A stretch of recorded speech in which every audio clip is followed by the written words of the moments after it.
이 한 주, 저희 4주 동안은 저희가 예수님께서 가르쳐주신 기도의 내용들을 가지고 계속 저희가 이제 말씀을 좀 나누려고 합니다. 지난주에 말씀 기억하시죠? 지난주에는 그 예수님께서 가르쳤던 그 기도에 있어서 우리가 그 기도라는 것을 우리가 이루어가는 삶에 있어서 가장 우선적으로 우리에게 중요한 것은 그 우리라고 하는 단어. 그러니까 우리라고 하는 이 의미가 무엇인가? 우리가 지금 놓쳐버렸고 우리가 죄로 인해서 완전히 깨어져 버려 있는 그 우리라고 하는 개념부터 우리가 다시 세워가는 것. 그래서 그 누군가의 삶이 내 삶 가운데 같이 들어오고 내 삶이 또 누군가의 삶에 같이 마주쳐질 수 있는 것. 그것이 예수님께서 가르치고 계신 기도의 첫 시작이라고 말씀드렸죠. 우리가 누군가의 삶에 대해서 우리가 같이 하고자 하는 그런 마음들이 없다면 우리는 그 삶을 통해서는 결코 하나님의 이름이 거룩히 여김을 받으실 수 없다라고 말씀을 드렸습니다. 오늘 우리가 두 번째로서 나라가 임하시오며 뜻이 하늘을 세운 것 같이 땅에서도 이루어지다라고 하는 이 말씀을 가지고 우리가 좀 나누려고 합니다. 여러분 그 구약 성경을 우리가 읽으시면서 구약 성경에서 있어서 가장 중요하게 한번 생각해야 될 것이 개념이 있다면 무엇이냐면 바로 땅의 신학이라고 하는 것입니다. 땅의 신학. 구약을 간통하고 있는 가장 핵심적인 개념은 이 땅의 신학입니다. 땅의 신학의 개념이 무엇이냐면 온 땅의 주인이 하나님이시라는 겁니다. 주인이 하나님이라면 그러면 그 땅에 살아가고 있는 사람들은 누굽니까? 어떤 존재들입니까? 땅의 주인에게 그 땅을 빌려서 살아가고 있는 존재들이라는 것이죠. 레위기 25장 23절 말씀을 보면 토지를 영구히 파지 말 것은 토지는 다 내 것이니라 너희는 거류민이여 동거하는 자로서 나와 함께 있느니라 라고 분명히 하나님께서 이스라엘 백성들에게 말씀하십니다. 이 말씀의 핵심이 무엇이냐면 너희가 이 땅의 주인이 아니란다. 너희가 기억해야 할 것은 너희가 이 땅의 주인으로서의 어떤 착각 속에 빠지지 말고 이 땅의 주인은 나고 너희는 거류민일 뿐이다. 내가 너에게 지금 이 땅을 빌려주는 거야 라고 말씀하시는 거죠. 여러분 그렇기 때문에 구약에서의 그 구원이라는 개념은 어떤 거냐면 땅이 없던 자들이 자신들의 땅을 얻게 되는 것이 구원의 의미를 갖고 있습니다. 그러니까 땅 없이 살아가던 그러니까 어떠한 이집트라고 하는 나라에서 자신들의 땅 없이 살아가던 이스라엘 백성들이 그 이집트를 나와서 허락하신 땅을 얻는 것이요. 아브라함에게도 본토 친척 아비집을 떠나서 떠돌이로 살아가던 그 아브라함에게 하나님께서 약속된 땅으로 허락하시는 땅을 허락한다는 것은 그 구원의 의미가 거기에 담겨져 있는 거죠. 그런데 문제는 뭐냐면 그 땅을 허락받은 그 사람들이 그러면 그 땅을 어떻게 살아가야 될 것인가? 여러분 땅을 빌려줬을 때는 하나님께서 공짜로 빌려주시지 않았습니다. 분명히 그들이 그 땅을 사용할 때 마땅한 그 땅을 사용하는 사용료를 지불해야 됩니다. 주인에게. 지불 방법이 무엇일까요? 지불 방법이 무엇이 있습니까? 그것이 공의와 정의로 살아가는 것입니다. 하나님 앞에 그 땅을 허락받은 그 땅을 빌려받은 사람들이 매 그 세를 내야 되겠죠.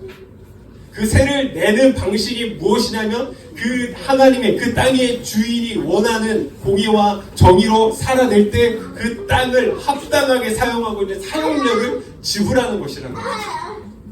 여러분 우리가 이 성경에서 가만히 볼 때 여호수아 같은 경우에서도 우리가 때로는 이렇게 이야기하는 경우입니다. 하나님 굉장히 잔인하신 분 아닌가?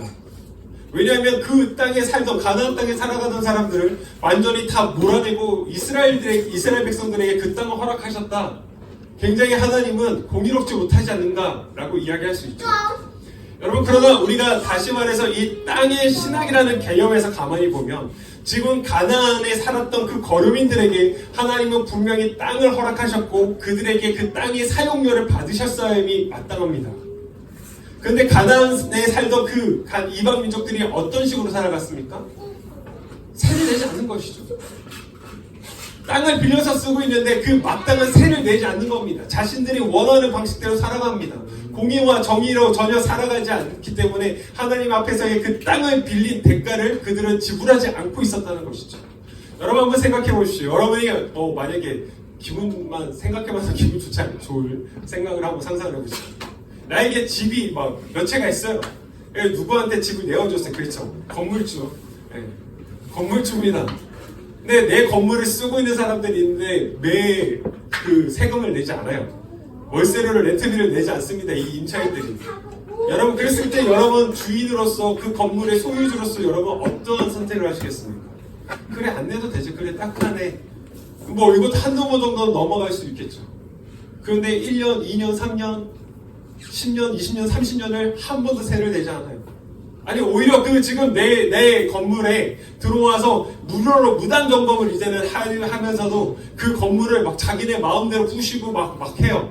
여러분이 만약에 내 건물에 들어있던 그 사람들이 내 건물을 자기네 마음대로 부시고 막 이렇게 망가뜨리고 있다면 여러분 어떻게 하시겠습니까? 그럴 수 있지. 그래 괜찮아 라고 받아는 것이 과연 마땅한 태도입니까? 아니면 그들을 쫓아내는 것이 마땅하겠습니까? 네, 쫓아내야 되는 것이죠. 쫓아내고 그것을 잘 사용할 수 있는 사람들을 다시 넣는 것이 주인으로서의 마땅한 정의를 행하는 것이겠죠. 하나님께서 지금 가나안에 살았던 그 거류민들, 그 이방 족속들에 대해서 지금 심판하신 것이 무엇입니까? 400년이 넘는 시간을 하나님은 계속해서 기다려 주셨습니다. 그들이 하나님께 내지 않았던 세가 있었다는 겁니다. 그들의 삶이 공의롭지 못했고 정의롭지 못했다는 겁니다. 그렇기 때문에 그들을 향해서 400년이라는 시간을 하나님이 참아주셨다가 결국 그 집 땅의 주인이 그 땅을 다시 찾고 그 땅을 다른 이에게 지금 허락해 주는 거죠. 그것이 출애굽의 사건인 것입니다. 이스라엘 백성들에게 가나안을 허락하시는 것이죠. 여러분 그러면 이 택한 백성이었던 이스라엘에게 그들이 마땅히 또한 요구되어지는 태도가 무엇입니까? 공의와 정의로 살아가는 것이 그들이 하나님 앞에 그 땅을 사용하고 있는 사용료를 지불하는 방식이었다는 것이죠. 그러나 그들이 그러한 방식으로 살아가지 않을 때 하나님은 바로 땅을 뺏지 않으셨습니다. 기회를 주십니다. 누굴 통해서요? 선지자와 예언자들을 통하여. 지금 너 세금 내야 돼. 월세 밀렸어. 내야 돼. 공의와 정의를 행해야 된다. 너희의 지금 그 불의를 고쳐서 다시 하나님 앞으로 돌아와야 된다라고 계속 하나님은 기회를 계속 주신다는 거죠. 그러나 그들이 전혀 내일 어떤 하나님 앞으로 돌아가고자 하는 하나님의 그 공의와 정의의 삶을 살아가고자 하는 그런 의지가 전혀 보이지 않았을 때 하나님은 그들을 심판하시다는 겁니다. 그 땅에서 쫓아내시더라는 겁니다. 여러분 그것이 우리가 구약의 마지막에 우리가 보여지는 그들이 북이스라엘이 멸망하고 남유다가 완전히 멸망하는 그 사건이 왜 일어났습니까? 결국엔 하나님께서 원하셨던 공의와 정의의 삶을 그들이 살아내지 못했기 때문이라는 것이죠. 그 신학학자들에서의 그 구약에 대한 평가를 할 때 어떤 이야기를 하냐면 구약의 스토리를 단 한마디로 줄이자면 어떤 이야기로 줄일 수 있냐면 이스라엘 그 출애굽에 실패한 이스라엘 백성의 이야기다라는 것입니다. 이해가 되세요? 출애굽에 실패했다라고 이야기를 합니다. 왜 그럴까요? 그들이 육체적으로 그들의 몸은 애굽에서는 나왔습니다. 이집트에서는 떠나 나왔습니다. 근데 문제가 뭡니까? 그들이 그 가나안 땅을 점령할 때 하나님께서 분명히 이스라엘 백성들에게 요청하셨던 그들의 태도가 있었죠. 그 가나안 땅을 점령하라고 말씀하신 하나님의 말씀이 있었습니다. 그런데 그들이 그것을 온전히 순종하지 않습니다. 남겨둡니다. 그들과 합류하는 거죠. 동거하는 것이죠. 그 삶이 되고 나니까 어떻습니까? 그들의 문화에 합류되어서 그들이 살아가는 방식대로 자신들의 삶을 살아가더라는 겁니다. 여러분 하나님께서 이스라엘 백성을 택하셔서 왜 그들을 이집트의 종으로 살아가던 그들을 불러내셔서 왜 가나안 땅을 허락하셨습니까? 하나님의 궁극적인 목적이 무엇이었을까요? 이스라엘 백성을 통하여 그 가나안 땅에 하나님의 그 통치가 온전히 이루어지기를 원하셨다는 겁니다. 하나님께서 갖고 계셨던 꿈은 그것이었다는 거예요. 그들을 통해서 하나님의 통치가 무엇인지를 온전히 드러내시고자 하셨다는 겁니다. 근데 문제는 이스라엘 백성들이 그렇게 살아내지 못했다는 것이죠. 그래서 몸은 비록 애굽에서 이집트에서 나왔지만 그들의 마음과 그들의 생각은 여전히 이집트에 묶여 있었기 때문에 하나님의 그 통치 가운데로 온전히 그들이 나오지 못했기 때문에 애굽의 그 출애굽에서 실패한 이스라엘 백성의 이야기다라고 정의를 해야 되는 것이죠.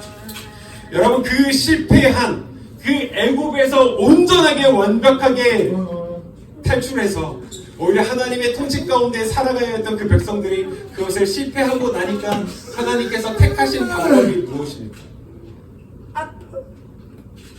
당신이 직접 이 땅으로 오셨다는 것이죠. 하나님 나라의 본체신 그분이 이 땅 가운데로 오셨습니다. 그리고 그 하나님의 공의와 정의로 이뤄가는 삶이 무엇인지를 드러내셨다는 것입니다. 여러분, 그 주님께서 오늘 우리에게 가르치고 계신 기도의 내용을 보십시오. 나라가 임하옵시며, 여러분, 그 나라가 어떤 것인지를 우리를 꿈꿀 수도 있어야 된다는 것이죠. 여러분, 이 공의나 정의의 개념, 제가 전에도 몇 번 얘기를 기도 모임 때도 나오고 했는데, 여러분, 공의라고 하는 개념은 히브리어로 쯔데카인데 이것은 올바른 관계를 뜻합니다. 공의롭다라고 하는 것은 올바른 관계예요. 모든 것을 다 똑같이 만드는 것이 공의가 아닙니다. 그의 상황에 맞게, 그의 형편에 맞게 올바른 관계를 맺어가는 것이 하나님께서 보실 때 공의라고 이야기를 합니다.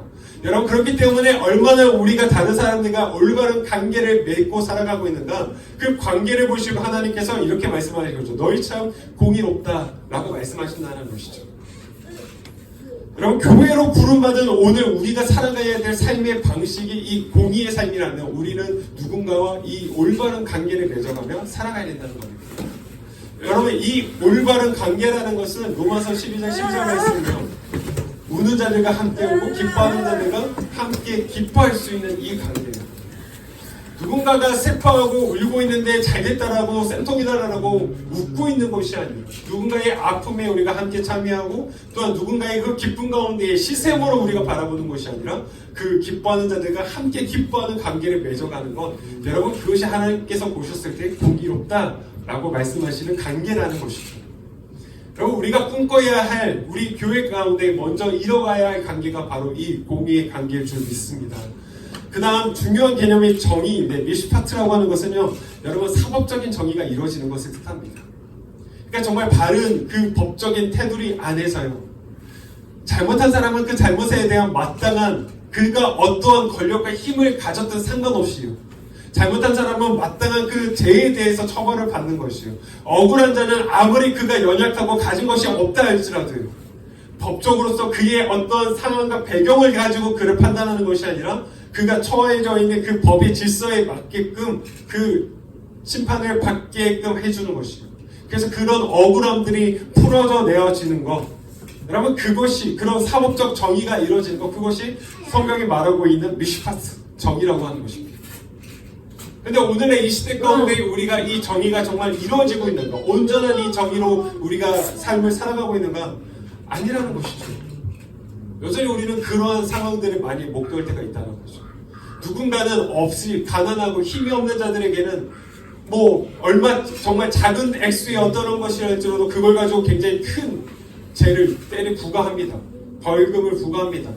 그러나 힘 있는 자들은요, 그들이 아무리 정말 큰 범죄를 범했어도 막상 그 사법적인 정의에 있어서는 굉장히 참 아이러니할 때가 많이 있다는 거죠. 깊은 얘기는 하지 않겠습니다. 그런 우리의 삶이, 우리가 살아가고 있는 지금의 이 세상이 하나님의 그 공의와 정의가 온전히 이루어지고 있지 않다는 것이죠. 우리 스스로도 좀 착각합니다. 내가 갖고 있는 이 땅의 주인이 나라고 착각하고 내가 생각하고 내가 유익한 방식대로 우리는 살아가는데 굉장히 익숙하다는 것이죠. 여러분, 정말 우리가 하나님의 말씀을 믿고 그 말씀이 정말 우리 삶 가운데 이루어진다는 걸 우리가 믿음으로 고백한다면, 여러분, 그 하나님께서 이 온 땅의 주인이심을 여러분 정말로 우리가 믿음으로 고백한다면 우리가 취해야 할 태도는, 우리가 살아가야 할 삶의 방식은 많이 상당히 달라질 줄 믿습니다. 문제는 우리가 그 하나님의 그 공의와 정의에 대해서 우리가 오히려 우리 주님께서 가르치신 기도의 내용대로 그 나라가 임하게 하여 주시옵소서라고 고백하지만 정작 우리의 삶은 그 하나님의 나라의 방식인 공의와 정의가 이루어지는 방식대로 우리는 때로 살아가지 않고 있다는 것이죠.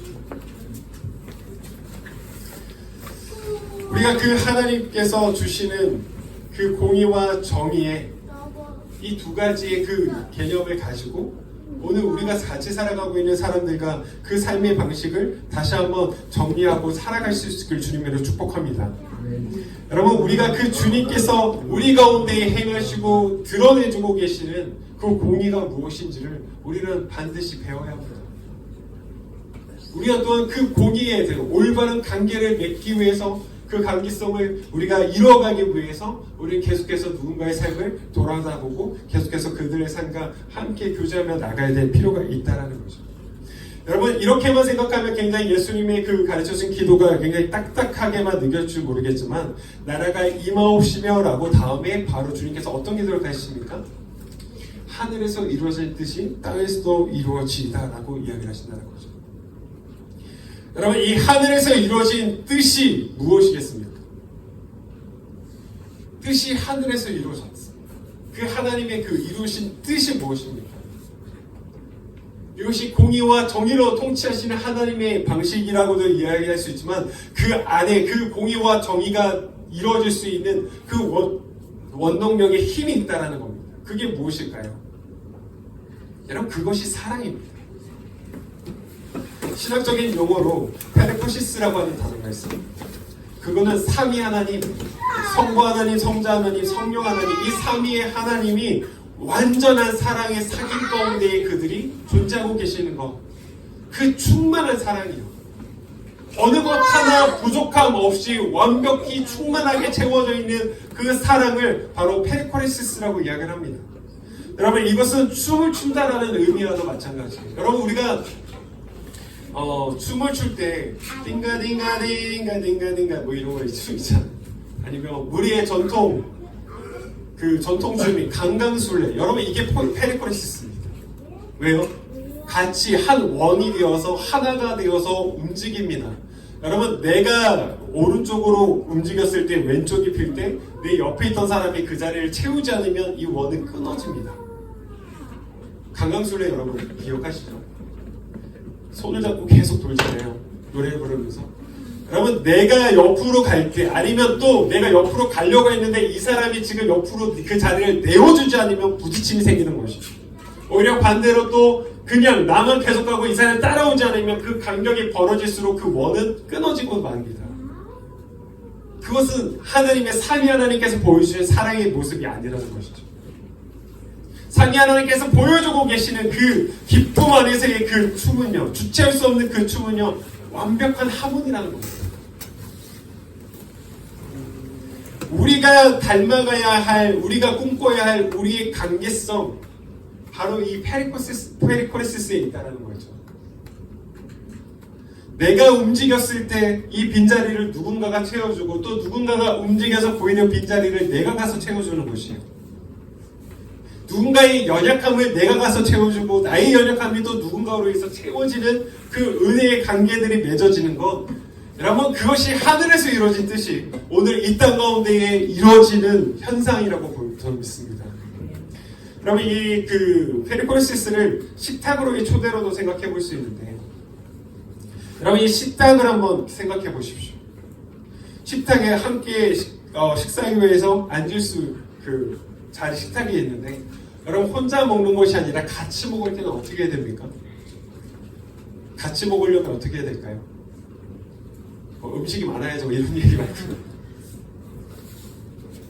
누군가가 앉을 수 있는 자리를 만들어주는 것부터 시작하는 것이죠.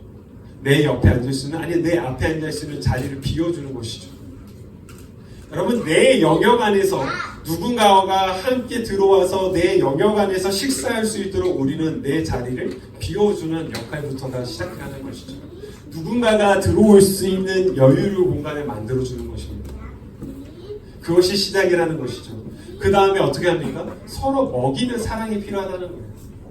여러분, 하나님의 그 식탁의 초대 안에서는요, 내가 내 그릇을 빼앗기지 않고 내가 남의 밥그릇까지 빼앗아야만 되는 이 세상 속에서 살아가는 방식이 아니라, 오히려 교회의 지체 가운데에 서로가 서로를 밥숟가락으로 먹여주는, 아니면 누군가 밥을 떴을 때 거기 위에 반찬을 올려주는 그런 일들이 우리 간에 일어나야 된다는 것이죠. 그리고 여러분, 함께 밥 먹는다는 의미가 무엇입니까? 같이 앉아서 밥 먹고 일어나면 같이 밥 먹습니다. 대학교 다닐 때 보면 이제 학생 식당 가면 이게 어쩔 수 없이 마주 앉게 되잖아요. 모르는 사람과 같이 자기 밥을 먹고 일어나죠. 여러분, 우리 함께 밥 먹습니다. 여러분, 함께 밥 먹는다라는 의미가 어떤 것이 있습니까? 음식을 나눠 먹지만 그 안에 너의 삶과 나의 삶이 같이 마주치는 대화가 필요한 것이죠.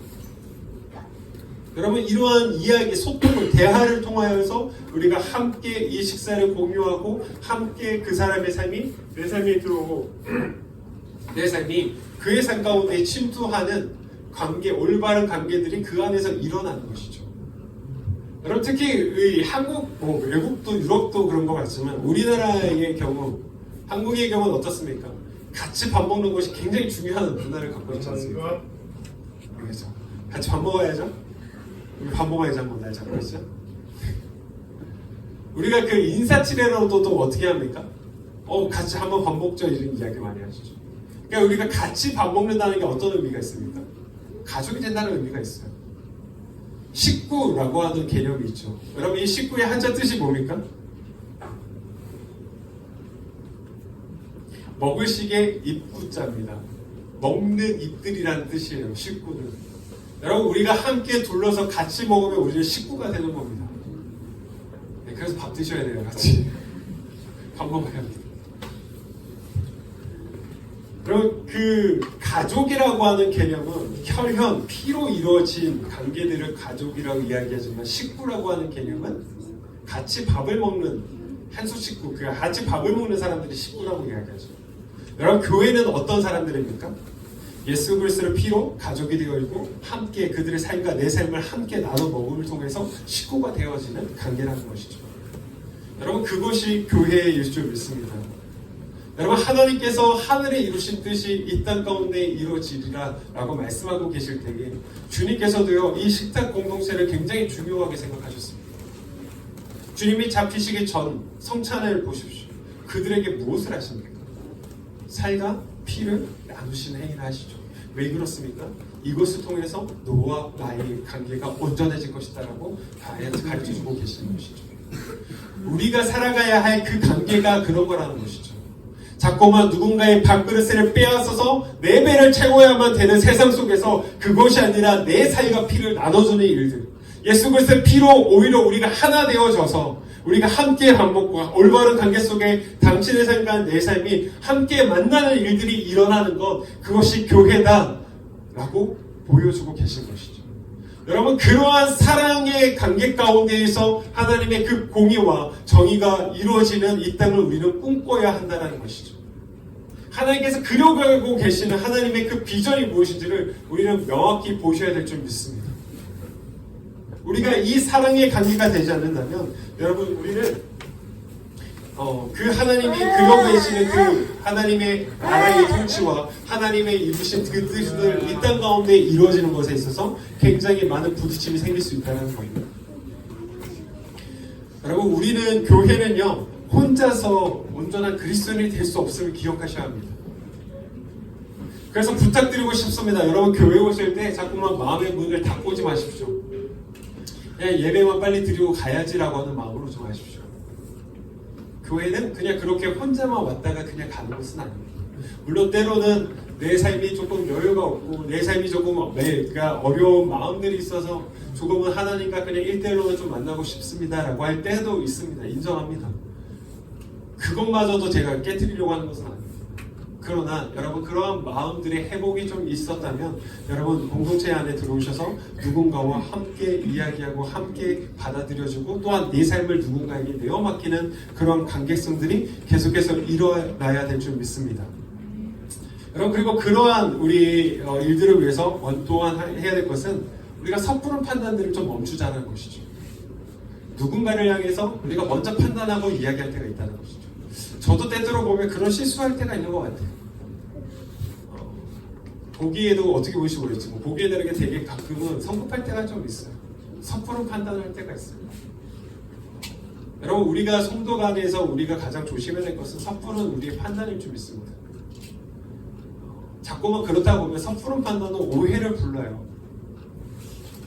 교회 안에서 자꾸만 이렇게 깨어질 때를 보면 그런 오해 때문입니다. 여러분, 오해도 3번 생각해 보면 이해가 될 수 있다는 것이죠. 우리가 섣부른 판단으로 누군가를 비난하거나 아니면 어떤 그 판단으로서 누군가를 그냥 마주보는 것이 아니라 오히려 그 판단을 좀 멈추고 충분히 그의 삶에 대해서 이해하려고 하는 태도가 우리 안에 훨씬 더 필요하다는 것이죠.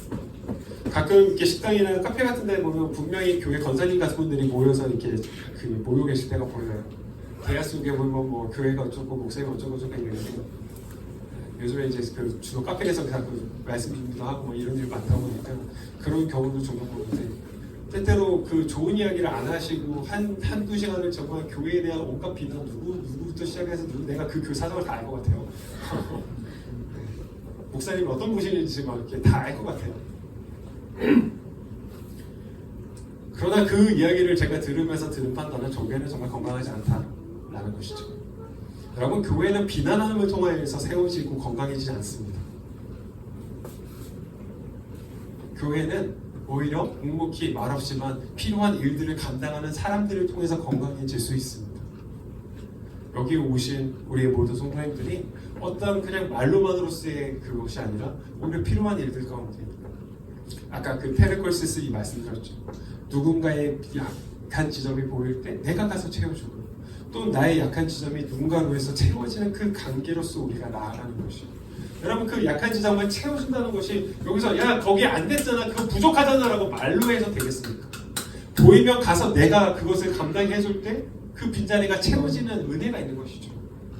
교회는 말 많은 사람들이 있어서 되지 않습니다. 교회는 묵묵히 함께 작은 것이지만 몸으로 한 걸음 같이 나가는 그 사람이 있을 때 교회가 든든하게 세워져 갈 줄 믿습니다. 아멘이 안 나오네요. 돈이 안 되시나요? 말로만 하신 거니까 아니시잖아요. 그렇죠? 우리가 정말 그 주님 앞에 어떠한 말로 생각으로만 판단만 하고 멈춰있는 것이 아니라 누군가의 연약함이나 아니면 교회 안의 부족함들을 우리가 그냥 비난으로서 멈춰있는 것이 아니라 그 부족한 것들을 내가 채워갈 수 있는 마음으로 여러분 함께 세워져 갈 수 있는 교회가 되기를 주님의 축복합니다. 여러분, 우리가 서로 안에 거하는 것이 필요하다는 거죠. 그렇기 때문에 우리가 어떠한 공동체를 나눠갈 수 있을까를 생각해보면 여러분의 삶들을 우리가 솔직하게 내어서 정말 공유할 수 있어야 되고 또한 그 이야기를 들었던 우리 그 지체들은요 그의 어떠한 어려움과 아픔이 가십거리로 만들어지는 것이 아니라 나의 기도 제목으로 바꾸는 것이죠. 여러분, 그러한 관계가 되어야 될 줄 믿습니다. 왜 교회에 와서조차도 우리가 왜 정직하게 나의 상황들을 잘 오픈을 못합니까? 여러분, 그건 교회가 아닙니다. 나의 어떤 어려움들이 성도들 안에서 오픈되어질 수 있어야 됩니다. 그만큼의 신뢰들이 쌓여야 되는 것이죠. 그리고 그 이야기를 들은 성도들은요, 그것들을 가서 그새 저랬대 이랬대 이런 어떤 가십거리로만 끝나는 것이 아니라 오히려 가십거리가 절대로 돼서는 안 되지. 오히려 그들의 그 이야기들을 들었을 때 그것이 나의 기도의 제목으로 바뀌어져서 묵묵히 그를 위해서 기도해 줄 수 있는 관계가 되는 것, 여러분, 그것이 하나님께서 원하시는 공의의 관계가 이루어지는 것이라고 믿습니다. 여러분, 교회가 그런 일들을 하지 않는다면 세상에 어떻게 하나님의 공의가 이루어지겠습니까? 어떻게 이 땅 가운데 교회 안에서 그러한 공의의 관계들이 이루어지지 않는다면 어떻게 세상 가운데 하나님의 통치하심이 드러날 수 있겠습니까?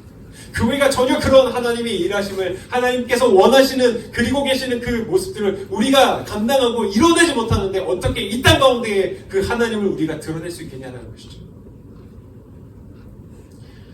그럼 우리는 그 하나님께서 우리 가운데에 나타내시고 드러내시길 원하시는 하나님의 통치 방식 가운데 온전히 반응하실 수 있는 저와 여러분들의 삶이 되길 주님으로 축복합니다.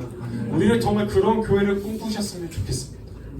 누군가의 아픔이 정말 내 아픔으로써 정말 기도의 제목으로 바뀌어져서 주님 앞에 함께 기도하고 함께 세워져 나갈 수 있는 일들을 감당하기를 주님으로 축복합니다. 여러분, 교회는요 조직이 아니라 유기체라는 거예요. 여러분, 유기체라는 것은 무엇입니까? 조직은 조직 간에 어떠한 부딪힘이 있습니다. 합해지기가 쉽지 않아요. 강제로 무엇인가를 뜯어내고 찢어내지 않으면 조직들끼리는 붙어지지 않습니다. 그러나 유기체라는 건 뭡니까? 그것이 자체로 살아있기 때문에 그것들이 부딪힐 때 때로는 그의 모습들이 완전히 망가질 때가 있다는 것이죠. 그러나 새로운 것들이 다시 발생된다라는 겁니다. 이 말씀을 이해를 좀 쉽게 해서 여러분 그 봉투 안에 유리구슬을 한번 생각해 보십시오. 유리구슬들이 봉투 안에 담겨 있다고 생각해 보십시오. 그 봉투가 움직일 때마다 어떤 소리가 납니까? 착착착착 그 부딪히는 소리가 나겠죠. 왜 그렇습니까? 구슬구슬들이 자신들이 딱딱한 그 조직들이 계속해서 맞부딪히니까 계속 소리만 크게 나는 것이죠. 그러나 그 자루 안에요, 우리가 포도송이가 들어있다고 생각해 보십시오. 포도송이는 그 자루에 담겨가지고요, 서로 움직일 때마다 으깨어지고 껍질이 벗겨지는 일들이 있을 수 있죠. 그러나 어떻게 됩니까? 결국 그렇게 으깨어지고 껍질이 나고 그 안에서 또 발효되면서 어떤 일들이 발생할 수 있습니까? 와인이 되는 것이죠. 완전히 새로운 존재로서 나타내는 새로운 것들이 나타날 수 있는 것이죠. 여러분, 저와 여러분이 정말 우리가 함께 꿈꾸는 교회가 그런 것이죠.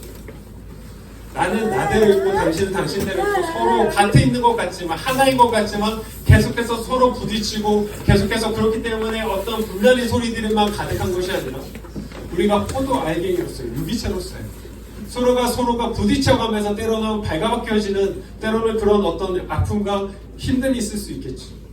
그러나 그렇게 서로 얽매어지고 내 모습은 완전히 없어졌지만, 그러나 그리스도의 피가, 그리스도의 향기가 남는다면요, 여러분, 그것이 교회의 좀 있습니다. 우리가 꿈꾸는 것은 그런 딱딱한, 보기에는 예뻐 보이는 유리구슬들로 여러분 각자가 존재하는 것이 아니라 짓무르고 때로는 끼어진 것 같지만, 그러나 아주 멋있는, 아주 맛있는, 아주 향긋한 새로운 와인이 창출되는 것처럼, 창조되는 것처럼, 우리가 이 교회 안에서 우리가 함께 발가벗겨지는 어려움과 아픔도 있을지 모르겠지만, 그러나 그렇게 서로 부딪혀가면서, 그러나 예수 그리스도의 향기와 예수 그리스도의 그 피가 이 땅 가운데 흐를 수 있도록 하는 그런 교회가 될 줄 믿습니다. 반쪽 좀 했으면 좋겠는데,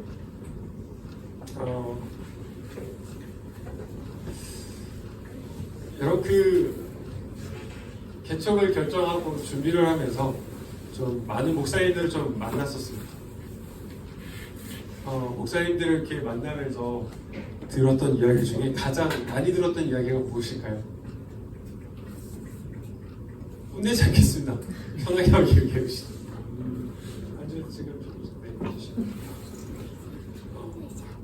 제가 가장 많이 들었던 이야기는 사람 믿지 마라 였습니다.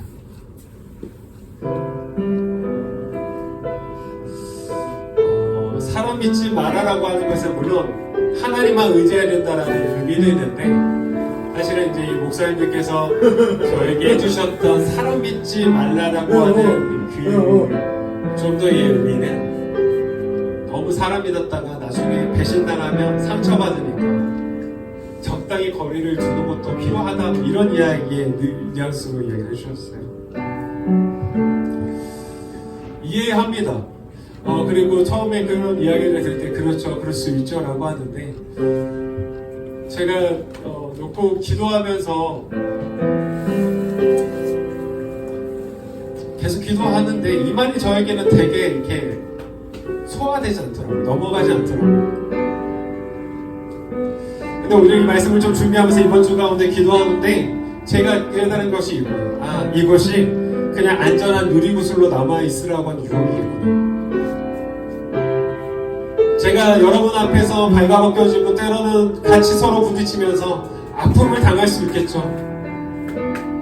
그러나 그 일들을 통하여 기꺼이 우리가 그 주님의 예수 그리스도의 피와 예수 그리스도의 향기가 날 수만 있다면, 여러분, 저는 그냥 그렇게 유리구슬로 남는 존재가 아니라 포도송이가 되려고 합니다. 우리가 함께 이 안에서 부딪히고 으깨어지고, 그러나 우리가 함께 그 하나님 안에서 이루어가실 하나님의 그 올바른 공의를 우리가 함께 꿈꾸고 살아간다면, 그거면 되지 않겠습니까? 상처받을 수도 있겠죠. 아플 수도 있을 것 같아요. 또 물론 그 목사님들께서도 얘기해 주셨던 것은 너무 상처받아서 혹여나 사람을 사랑하지 못하게 된다면 더 이상 목회를 할 수가 없으니까 그러기까지 가면 안 되니까 저를 너무 아끼는 마음에서 그렇게 얘기해 준 걸로 정말 이해가 되고 너무 감사한 마음으로 그 이야기도 들었지만 그래서 저 상처받아도 가보려고요 여러분. 제가 스프링처치 교회로서 우리가 주님의 몸된 교회로 모였는데 자꾸만 그것 때문에 내가 유리구슬이 되어서 나만 예쁘게 보이고 나만 정말 화려하게 보인다면 그게 무슨 의미가 있겠습니까? 여러분 혹시 유리구슬로 남고 싶은 마음들이 여러분 마음에 찾아올 때마다 여러분이 같이 고백했으면 좋겠어요. 우린 유리구슬이 아닙니다. 우리는 주님께서 맺어가실 우리 또한 주님께서 빚어가실 예수 그리스도의 그 십자가의 틀에 같이 빚어져야 할 여러분 우리는 포도송이일 줄 믿습니다.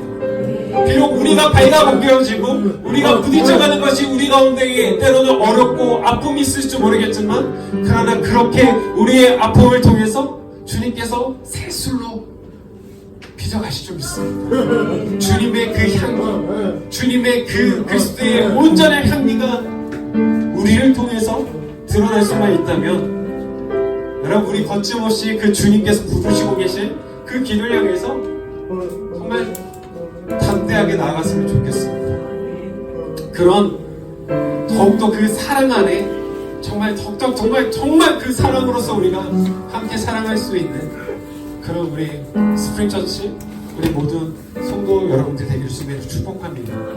여러분 우리 유리구슬 내지 마십시오. 저가 정말 여러분 언젠가 상처받을지 모르겠지만 그러나 여러분 정말 사랑하기 소망합니다. 정말 사랑으로 함께 걸어갔으면 좋겠어요. 우리가 그런 마음으로 이 시간